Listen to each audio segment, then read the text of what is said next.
রওজা মুবারক জিয়ারতের আদব এবং নিয়মকানুন জানতে চাই।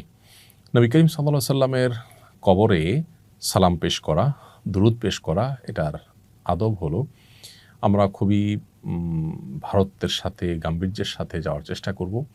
সেখানে গিয়ে আপনার হৈ হুল্লোড় করা এটা নিশ্চয়ই কবর জিয়ারতের আদব নবী সাল্লাল্লাহু আলাইহি সাল্লামের শানের খেলাফ হবে এবং আদবের পরিপন্থী হবে।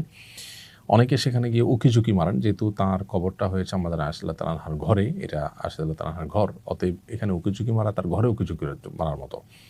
আর উকিঝুঁকি মেরে আসলে আমরা দেখতেও পাবো না, কারণ ওখানে নবী সাল্লাল্লাহু আলাইহি সাল্লামের কবরের এবং ওই যে বাহিরের যে বেড়াটা এটার মাঝে আরও ওয়াল আছে, যার কারণে দেখা যায়ও না, যাবেও না।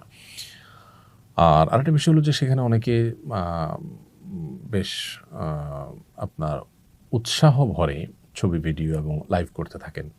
নবী করিম সাল্লাল্লাহু আলাইহি ওয়াসাল্লাম বলেছেন যে আমার কবরকে তোমরা ঈদ এবং উৎসবের জায়গায় পরিণত করবে না, যেটা অনেক উরস-টুরসে হয়, এবং এই জাতীয় আপনার লাইভ ছবি, ভিডিও হাস্যোজ্জ্বল মুডে এটা অনেকটা উৎসবের মতো হয়ে যায়। এটা যেন না হয়, এজন্য ভাব গাম্ভীর্যের সাথে আমরা সালাত সালাম পেশ করবো ইনশাআল্লাহ।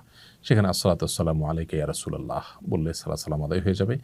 এর পাশাপাশি ইন্নাকা আদ্দাইতাল আমানা ওয়া নাসাহতাল উম্মাহ, নিশ্চয়ই আপনি আল্লাহর পক্ষ থেকে দেওয়া আমানত আদায় করেছেন, আপনি উম্মতকে নসিহা করেছেন, অতএব আল্লাহ আপনাকে আমাদের সবার তরফ থেকে জাযায়ে খায়ের দান করুক। এইসব কথাগুলো বলা যেতে পারে।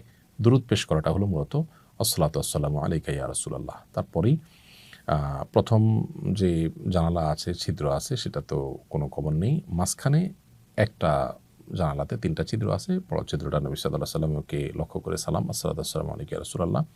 এরপরে আসসালাতু ওয়াসসালামু আলাইকা ইয়া সাহেবাই রাসূলিল্লাহ, হে আল্লাহর রাসূলের দুজন সঙ্গী আবু বকর এবং ওমর, আপনাদের প্রতি শান্তি নাজিল হোক, তাদের কবরে সালাম পেশ করব আমরা।